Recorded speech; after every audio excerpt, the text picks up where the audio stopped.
Welcome back to the channel and the E39 M5 detailing series with myself and Armour Detail Supply. Last week, we took care of the engine bay. We prepped it, cleaned it, steamed it, and protected it. And now I'd say we're left with something that resembles a 2002 OEM fresh engine bay, which is fantastic and exactly what we wanted. Now we're ready to move on to the next process, which is actually probably my favorite step in any detail if it needs done, and that is headlight restoration.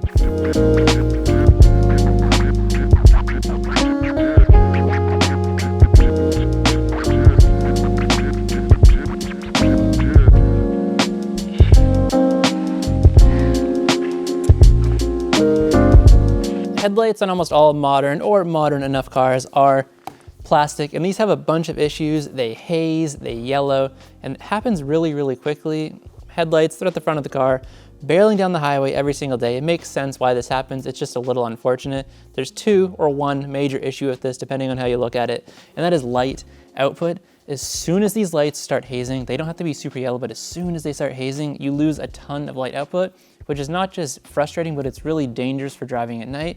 The second thing is looking into the headlight from the other angle. This car, for example, has really nice projectors, and I know these lights aren't terrible, but they are quite bad the closer you look at them.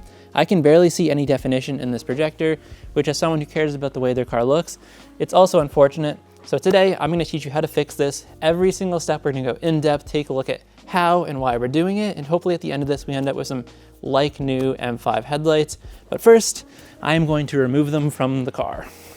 Now, this isn't going to be necessary for everyone, and it's not always the most beneficial, but on this car, removing the headlights is gonna yield me the best results, and I'll show you just exactly why. There are a couple things to take into consideration when you're debating whether you wanna remove or leave in the headlight. On this car, it's pretty self-explanatory. This area right here is terrible. So we have the lens, the fender, and this rubber gasket. Taping off rubber gaskets never really works out. The tape always flies off. You end up sanding it and polishing it, which we don't want to do. We want to keep that fully intact. So if I remove the headlight, I can remove the gasket and be safe. Another very problematic area is right here. This corner is super tight, and the fender and this trim piece stick out a little bit. So sanding right in there and polishing it without damaging anything, even with the use of tape, is just inconvenient, especially with how easy this particular headlight is to remove.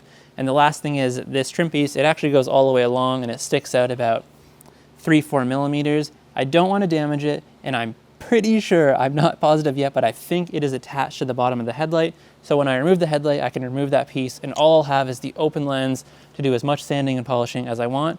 In addition to this, it also allows me to round the edges a little bit and just get the best possible look.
As expected, when I removed the headlight from the car, I was able to remove the top gasket, the side gasket, and that bottom painted trim piece, which is perfect.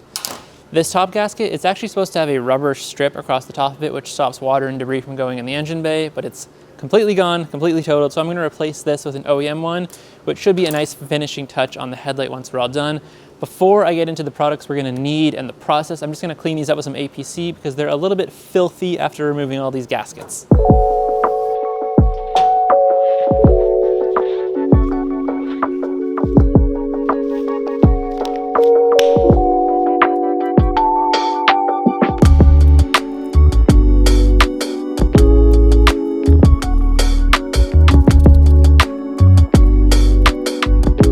Now that the headlight is clean, we can talk about the process we're going to use to restore them, which is going to be wet sanding. I like to look at this yellow faded bit on the front of the headlight as a dead layer of skin that we need to sand off. The nice thing about a headlight, unlike car paint that is base coat clear, you really do have to be worrisome about that clear coat and burning through. On a headlight, it's a plastic lens. The amount of effort it would take to burn through the plastic it would probably take hours of sanding with the grits we're gonna be using, so it's not really a concern. All we need to worry about is removing this dead layer so that we're down to fresh plastic that we can later polish up. So the tools we're gonna need for all of this are, first are our different grits of sandpaper, starting at 600, 800, 1000, 1500, 2000, and 3000. Next, we need a way to lubricate the lights for the sanding. I have water in an IK sprayer. You can use a spray bottle or any other method to get water on the headlights. You'll also need a polisher and some pads. I'm gonna be using the 3-inch Rupes blue wool cutting pad, the yellow Rupes 3-inch polishing pad, and some Coach Chemi compounds and polishes. Add in some microfiber towels, and finally, a very high quality ceramic coating to seal everything in so our results last. I'm gonna be using Armour Detail Supply quartz coating. I know that may seem like quite a few different things, but if you're already doing some detailing, you probably have a polisher of some sort and a compound and polish. The compound and polishing on the headlights is gonna be the easiest of your life. Plastic heats up extremely quick, so it literally takes such little effort to get those sanding scratches removed. Also, we're sanding up to 3K. Microfiber towels, a couple dollars a piece. That's about $15 in sandpaper. Where you really do want to spend a little bit of money is on your coating that you're going to be protecting these with. This is Armour Detail Supply quartz, like I said. ADS uses the highest quality materials for their coating makeups, and I believe that they're going to be able to protect the work we're about to do for years to come. I put it on the engine bay of the M5. I'm going to put it on the paintwork of the M5. I really, really trust this coating. Our first step is going to start with our 600 grit sandpaper. For the sanding pressure, you do want to be more aggressive than you are with clear coat on a vehicle, but not too aggressive. Like I said, there's no clear coat here to burn through, but you could, in theory, burn through the actual lens, which I would love to see. I've never seen anyone do it in my many years detailing now, but maybe one day. So more aggressive than clear coat, but not so aggressive that you're gouging the paper into the lens, leaving sanding scratches that you're not going to be able to remove. A lot of it's really going to come down to hand feel. You will be able to feel when you're removing material. And if it starts catching, that's probably when you know that it's just a bit too aggressive and you need to lighten up. Same with if you're too light, it's gonna be super smooth and you're gonna feel like you're not removing anything. You may wanna be just a bit heavier.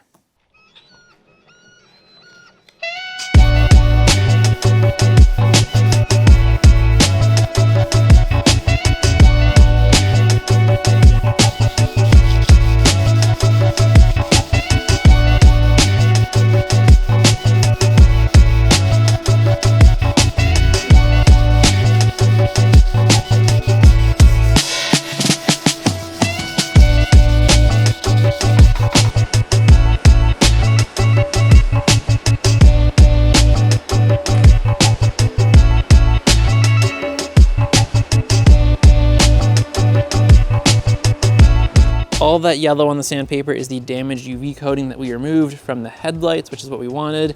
I stopped sanding as soon as the friction is removed. It's hard to explain, but under your hand, when you start sanding, you'll feel it's quite rough and then it gets smoother and smoother.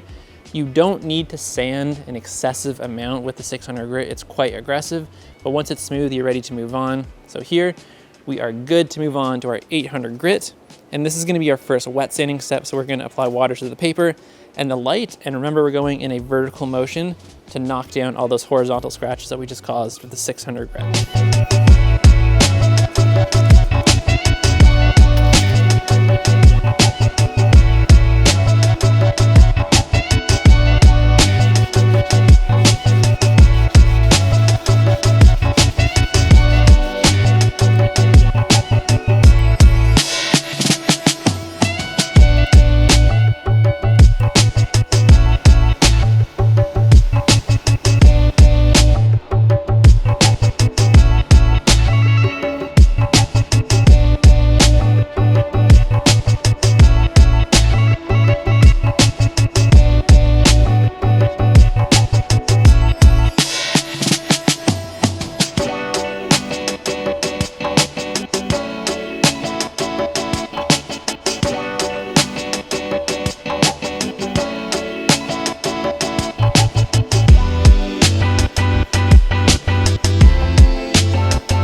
You'll notice when you get to the 1500 and the 2000 grit sandpapers, you're starting to get a lot less of that white slurry coming off the lenses.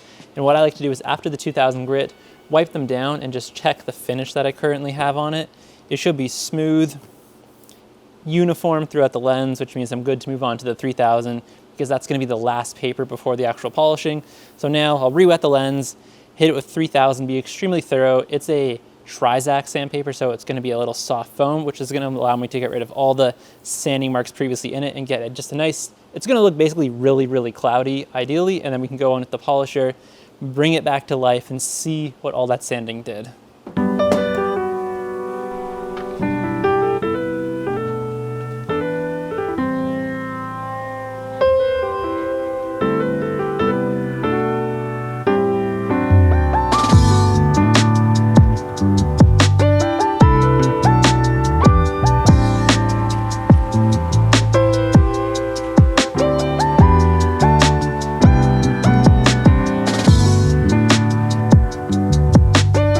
Our first headlight is sanded, and this is a bit of an interesting point in the process because if you look, it's kind of a similar look to the headlight that hasn't been touched yet. Only difference is that this one's kind of yellow and greenish. This one's a bit more white and blue, depending on the color grading of the camera or the video. But if you listen, the sanded one is extremely smooth. The untouched one is extremely rough, and that's just all that dead skin that I was referring to earlier. This smooth texture is exactly what we want. It lets us know that we're ready to move on to the polishing process. So I'm gonna take my 3-inch flex polisher with my H902 Coach Chemi heavy cut compound on a blue wool Rupes pad. I would advise using a pad that you don't care about. As you can see, this one is destroyed. Sometimes the plastic from the headlight can gunk up the pad and you really don't want to use it later on a painted surface of a vehicle. So use an old one if possible. In terms of process, I'm probably going to do 3 passes across the headlight to get all the sanding scratches removed, but because, like I said, it's not clear coat, it's not as sensitive, it doesn't really matter. All you want to do is focus on removing all the scratches, but 1 pass over the whole headlight, wipe it down, see what's happening, do another, and then typically on the 3rd cut is when you'll have proper clarity, and then we can switch to our polishing pad and try and get a really nice finish on the headlight.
That is headlight number 1 complete.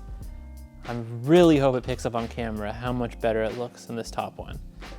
There's so much more clarity in the lens.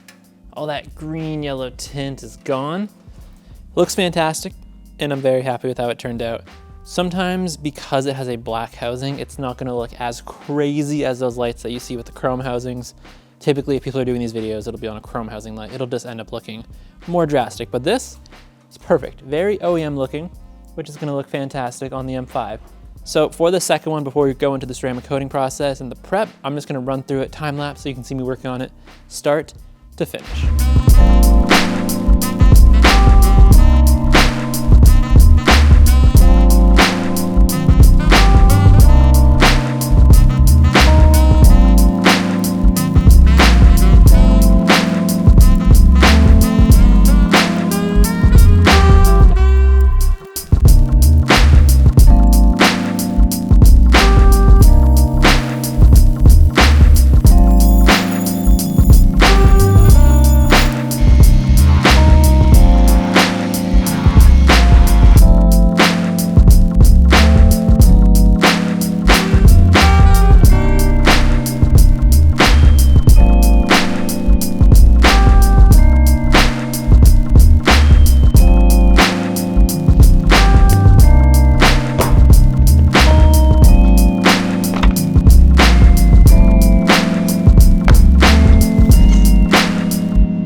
What you saw me spray on the lights prior to coating was Armour Detail Supply panel prep. This is a super high quality panel prep, as the name states.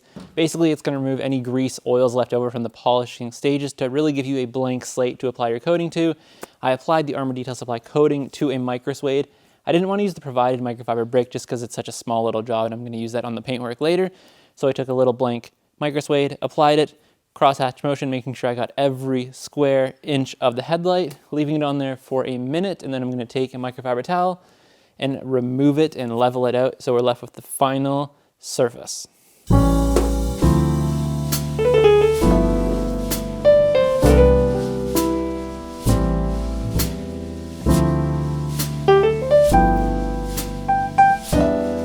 When the coating has been on the light for about a minute or so, that's when you'll notice it starts to flash, and a lot of different people explain what this looks like in different ways. I like to see it as tiny little micro beads. You'll see little dots all over the headlight. That's the coating telling you that it's ready to be leveled out, and you can take your towel and remove it. This is also the point where it's probably going to be the easiest to remove. If you remove it early, it's going to smear, and if you remove it too late, it's going to be a little bit stubborn. Like most processes within detailing, we spend all those hours prepping these lights just to coat them in about 2 minutes time, which is pretty much how you want everything to work. All the effort, all the result is in the prep work. What you do at the end is just providing longevity, which this Armour Detail Supply coating is going to do for these headlights. So I'm going to throw on the gaskets, throw these in the car with the 4 screws, and then I'll give you my final thoughts on headlight restoration as a whole.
When you get to finally step back and take a look at what the lights look like on the car, that is the real treat here. I haven't touched anything else on this car besides the engine bay, so the paint is disgusting, the wheels are gross, bumper is totaled, and the overall look with the headlights just done, I think it changes it drastically, which is very cool. It looks as if we replaced either the lens or the whole headlight assembly, and that's exactly what we were looking to do. I think headlight restoration offers a really cool opportunity for people that are either A, just getting into detailing or just getting into wet sanding and polishing, to do so on a part of the car that is a lot more forgiving than clear coat or painted surfaces. However, there is one possible problem, one thing that could happen that I did leave out, and I did leave that out because it's never happened to me personally. I have sanded hundreds of headlights, and contrary to that, I have burned through paint probably 100 times at this point, but this headlight problem has not happened once. Depending on the manufacturer, the year, the VIN of the car, some headlights do have a UV layer on them that is able to be burned through. Luckily, it is a lot more forgiving than a clear coat. So when you burn through clear coat, you're left with a little matte area. The only way to fix this is re-clear or repaint that panel. It's unfortunate, but it is the truth. With the headlight, it's a lot different. So if you put an area that you burned through beside an area that you didn't, you polish both, they are going to look identical. The only blemish is going to be between them. You're going to see a little line, and that's basically just that UV layer breaking away because it's not going to be a clear or a clean cut line. Now, because headlights are knee height, you could just coat it and you'll probably barely notice it. It's really inconspicuous. Or the second option is when this happens, continue sanding and fully remove that layer from the front of the headlight, and then go in with your high quality ceramic coating like ADS quartz, and you're going to be left with the same result as if you coated one that has that UV layer still on it, it's gonna be no different. The coating is gonna do all the work in terms of protection, because in most cases, those layers of UV protection are so old anyways. I think pretty much everyone that is aware of polishing paint is aware of clear coat burning, and it is a concern and it happens a lot. This is a lot less common, and I think that's why it goes a little bit unnoticed, and that's also why I was hesitant to mention it. I didn't want to bring it up as a fear if you were looking to do this to your own vehicle at home, but like everything, it is good to take into consideration. Now, there are going to be comments about PPF and clear coat. PPF on these old cars is terrible. I do not like it whatsoever. It does not look natural. My whole truck is coated in PPF and it's fine there, but for anything like this, it's just not my take. And clear coat, this whole series is about detailing. I want to keep the detailing techniques prevalent. We're not using anything else. If you look at my channel, I paint things all the time. This I did not want to do. I want to keep it strictly detailing. This is a perfectly valid way to professionally restore headlights. Nothing more, nothing less. If you made it this far in the video, I appreciate you guys watching. All the links for all the products will be in the description, as well as the link to these new hoodies if you feel like supporting the channel. And lots more videos to come on this car. Whole series, top to bottom, headlights to engine.